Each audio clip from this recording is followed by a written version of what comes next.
낳고 그런 제목으로 강력한 자 깁보르에 대해서 말씀해 볼까 합니다. 깁보르는 기멜이에요. 기멜 베이트 바브레시. 기멜은 세 번째 글자죠. 알렙 베이트 기멜이란 말이에요.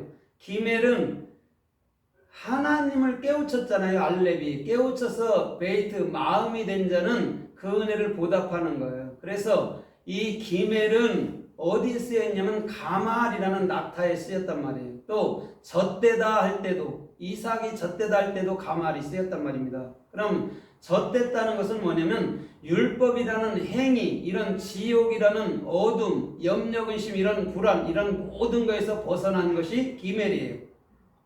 그것을 강력한 자 아니면 용사 이렇게 보는 거예요. 기멜. 그래서 그 은혜가 보답된 곳이 어디냐면 베이트라는 마음이란 말이에요. 그러면 성경을 어디로 우리는 갖게 되냐면 마음으로 갖게 되잖아요. 성경 마음판에 신구약으로 갖게 된단 말입니다. 그래서 마음판에 성경을 새긴다라고 얘기하는 거예요. 구약에는 돌에다 새겼다고 그러잖아요. 신약 고린도서 3장에서는 마음에 새겼다 하잖아요. 그러면 구약의 돌이라는 것을 우리가 잘 알아야 돼요. 그죠? 돌은 예수 그리스도밖에 없잖아요. 그죠? 성경은 예수 그리스도 자신이고 그 성경 자신이 이제는 우리 마음속에 새겨지겠다고 하는 분명한 말씀을 우리 주님은 하고 계신 거란 말이에요. 그게 베이트예요.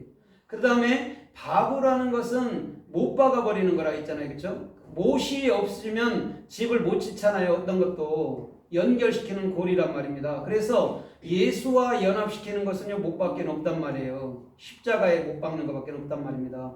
그래서 주님과 연합되는 거죠. 어떻게? 마음 안에서부터. 그 다음에 주님과 연합되면은 그곳에 뭐라 그러면 그리스도라는 머리가 형성되는 거예요. 그걸 영이라고 얘기하는 거예요. 그래서 말씀을 영이요 생명이라고 이렇게 말하는 거예요. 말은 뭐냐면 예수님 입에서 나온 게 말이잖아요. 그죠? 그게 영이고 생명이란 말입니다. 그러면 우리가 내 마음속에 성경 66권을 가지면 그것을 영이라고 얘기하는 거란 말이에요. 그래서 오늘 이 강력한 자 용사라는 깁보르를 반드시 누구는 낳아야 돼요? 네피림들은요 누구를 낳아야 돼요? 깁보르를 낳아야 된단 말입니다. 네피림이 누구예요? 예수와예요. 네피림이 예수와잖아요. 나하르 예수와잖아요. 예수와가 규정되면 강력한 자를 낳는데 그 강력한 자는 반드시 무엇이냐면 은혜를 보답하는 자예요. 다른 게 아니고 세상에 남의 것 뺏고 오라는 강력함을 얘기하는 게 아니에요. 복음을 가진 자를 강력한 자라고 얘기하는 거예요. 그래서 당시에도 있었고 현재도 있었고 그러잖아요. 그러면 우리 현재도 마찬가지예요. 지금도.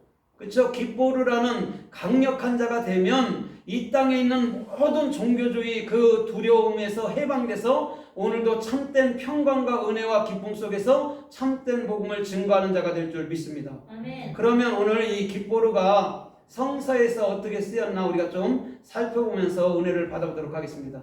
마태복음 6장 13절에 보면 6장 1절로부터 13절까지 보면 주기도문이 나오잖아요. 그렇죠? 맨 끝에 이렇게 말해요. 대개 나라와 권세와 영광이 아버지께 있사옵니다. 이렇게 해석했거든요. 그런데 원뜻은요 아버지의 것입니다 라고 해석을 해야 되는 게 정확한 거예요. 거기에 권세가 깁보르란 말입니다. 그러면 아버지라는 성령, 아버지는 항상 뭘 얘기하냐면요 씨를 가진 자예요. 씨는 말씀이고 말씀은 예수 그리스도라고 갈라디아서 3장 16절에 얘기하잖아요. 그러면 보세요. 아버지는 씨를 가진 자란 말입니다. 그럼 아버지가 뭐예요? 영이란 말입니다. 그리스도. 그럼 영은 뭐 하는 거예요? 반드시 자녀를 낳는 거란 말입니다. 그게 아버지란 말이에요. 그래서 아버지 안에는 반드시 깁보르 그 은혜를 보답하는 게 있는 거예요. 그러면 세상에 모든 은혜를 주시는 분은요 성령이에요. 그분이 섬김하고 그분이 그 찬송 그 진리라는 영광을 우리한테 주는 거예요. 그래서 예수 그리스도는 육으로 있던 영으로 있던 끝까지 우리를 책임지고 우리에게 섬김해 주는 분이란 말이죠. 그거를 아는 자들이 깁보르가 돼서 강력한 자가 돼서 이제는 복음을 증거해야 되는 거예요. 어떤 거에도 자꾸 염려하거나 슬퍼하면 안 돼요. 그거에 있어 우리가 뛰어넘어 버려야 되는 것이죠. 그거를 강력한 중심 가운데서부터 강력히 명하면서 이겨야 되는 거예요. 그래서 누가복음 1장 51절에도 이렇게 말해요. 주님은 이렇게 해요. 능하신 주님은 그 팔로, 강하고 능하신 주님은 그 팔로 교만한 자들의 모든 것을 흩으시며 이렇게 교만한 자들의 마음을 다 흩어버린다는 거예요. 주님은요.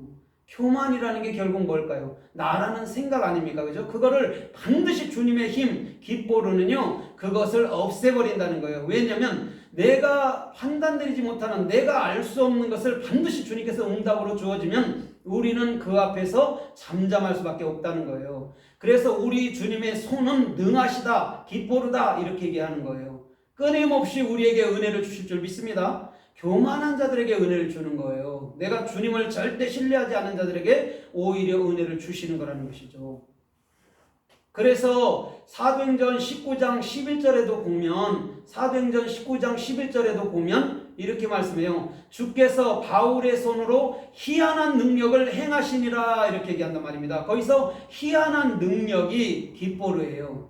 그럼 바울이 이 땅에 살면서 그가 했던 게 무엇일까요? 단지 병이나 치료하는 그런 사람이었을까요? 그런 게 아니에요. 참된 복음을, 참된 은혜의 복음을 넘겨줬다는 말인 줄 믿습니다. 기뻐로 했다는 거예요. 그게 바울의 손에서 행해진 특별한 능력이란 말입니다. 오늘 저와 여러분들의 중심도 참된 말씀을 가짐으로 말미암아 이 세대에서도 주께서 원하는 그런 능력 있는 하나님의 존귀한 일꾼들이 되기를 주님의 이름으로 달립니다. 아멘. 그래서 디모데전서 6장 16절에도 디모데가 이렇게 말해요. 오직 홀로 하나이신 우리 주 예수 그리스도께 존귀와 영광과 권세가 영원토록 세세토록 있을지어다 이렇게 얘기하는 거예요. 거기서 권세가 누구에게 있대요? 예수 그리스도에게 있대요. 기뻐루가 예수 그리스도에게 있는 거예요. 그래서 예수님께서는 알파와 오메가이면서 동시에 살아있는 동안 또 이 땅을 떠나서 우리 마음으로 들어와서도 끊임없이 우리들에게 그 은혜를 주시는 자예요. 그걸 기뻐루라고 얘기하는 거예요. 그럼 예수님은 기뻐로만 남는 거잖아요. 우리가 거인들을 마귀라고 해석을 잘못했기 때문에 오늘날 많은 사람들이요 성경에 대해서요 헤매는 거예요. 참된 뜻을 알지 못하고. 기뻐루가 예수인 줄 알았다면, 그 뱀이 나하시가 예수인 줄 알았다면, 나하르가 예수인 줄 알았다면 우리는 절대적으로 진리에 있어서는 혼선을 빚지 않을 수 있을 줄 믿습니다. 오늘 이 세대에 주신 거예요. 흔들리지 말라고요. 그래서 저와 여러분들의 모든 삶이 이 세대에서도 참된 은혜 속에서 기뻐로 된 삶, 강력한 삶이 되기를 주님의 이름으로 부탁드립니다. 그래서 창세기 10장 8절로 9절에서도 구스가 니무롯을 낳았는데 그 니무롯은 당세의 강력한 자가 되었더라. 개역성경에는 영걸이 되었더라 이렇게 얘기한단 말입니다. 구스는 누굴라요? 원래 구스는 검둥이라고 얘기하잖아요. 그죠? 구스는 누구의 자손이에요? 구스는 함의 자손이에요. 가나안의 자손이에요. 그럼 가나안은 누구라 했어요? 내 마음에 그리스도가 적용된 천국이 된 자를 가나안이라 했잖아요. 그래서 구스에게도 기멜이 들어가 있고, 지금 여러분들 뭐냐면 지금 강력한 자 기뻐로에도 기멜이 들어가 있는 거란 말입니다. 그 은혜를 보답하는 자, 그가 세상에서 처음 영걸이라고 하는데 그가 세상에서 처음으로 강력한 자가 된 거예요. 모든 은혜를 깨달아서 더 이상 여러분들 율법주의 종교주의에 매이지 아니하고 오직 복음만을 증거하는 그런 사람들. 오늘 저와 여러분들의 중심이 그런 니무롯처럼 그런 당대의 기뻐로 강력한 자가 되기를 주님의 이름으로 부탁드립니다. 주님은요 그러한 자들을 지금 찾고 계신 거예요. 그래서 신명기서 10장 17절에도 이렇게 말씀해요. 주님은 능하시며 이렇게 해요. 그분만이 홀로 두려우시며 이렇게 한단 말입니다. 거기서 능하시고 두렵다고 그러는 거예요. 두렵다는 건 야래예요. 결단코 그리스도가 머리가 되는 거예요. 저 보세요. 저와 여러분들의 중심이 예수 그리스도가 나의 머리라면요 절대 세상적으로도 교만해질 리가 없어요. 그게 여러분들 뭐냐면 두려움이라는 겸손 경외란 말입니다. 낮아짐. 마치 여러분들 그 아브라함이 창세기 12장에서 이삭을 바칠 때에 바칠 때에는 뭐냐면 자기 생명을 바친 거잖아요.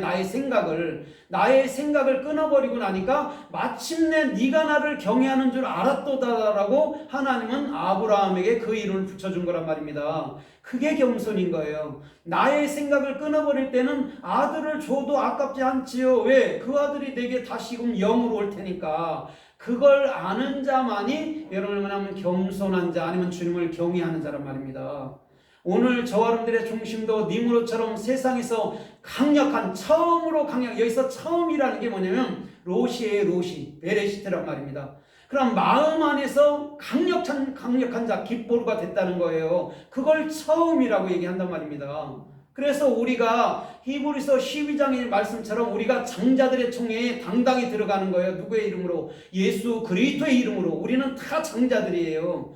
장자들이 뭘 더 가지려고 그러나요? 세상에서도 장자들이 아부 부모의 재산을 다 갖잖아요. 세상에서도 말하자면 지금은 나눠 갖기도 하지만 옛날엔 그랬잖아요. 그러면 우리가 장자라면 예수 그리스도잖아요. 그죠? 예수 그리스도는 다 자기 거잖아요. 그런데 많은 사람들이 아직도 그 종으로 살면서 뭐냐면 한 가지라도 더 받아보려고 하는 게 그리스도인들이란 말이에요. 불쌍하게도.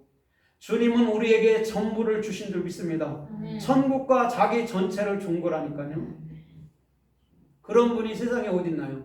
하나님만이 하실 수 있는 일이라고요. 그걸 십자가도 하나님만이 하는 거예요. 주기철이 한 게 아니에요.